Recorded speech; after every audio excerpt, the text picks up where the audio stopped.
What is good, guys? Welcome to my channel. So I got into this side of Pinterest where I see people making like really cute kind of decor for like the home or like jewelry, like dry clay. So basically just ceramic and pottery kind of ideas.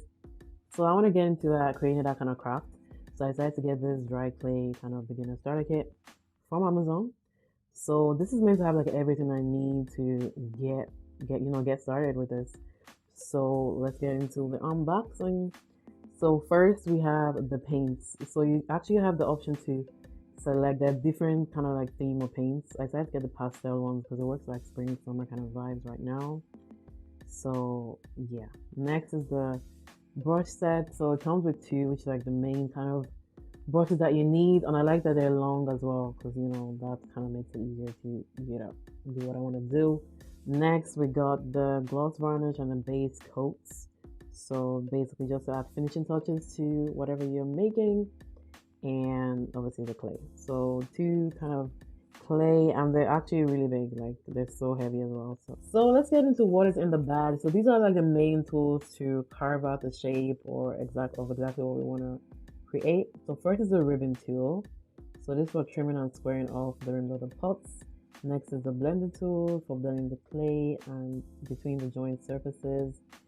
Next is the knife tool. So it actually comes with two. But anyway, the knife tools are for cutting and slicing the clay. And the next thing we have is the needle tool. This is for creating holes and openings, also perfect for storing before joining. And also this is another knife tool as well. So the other thing we have in this bag is a sponge.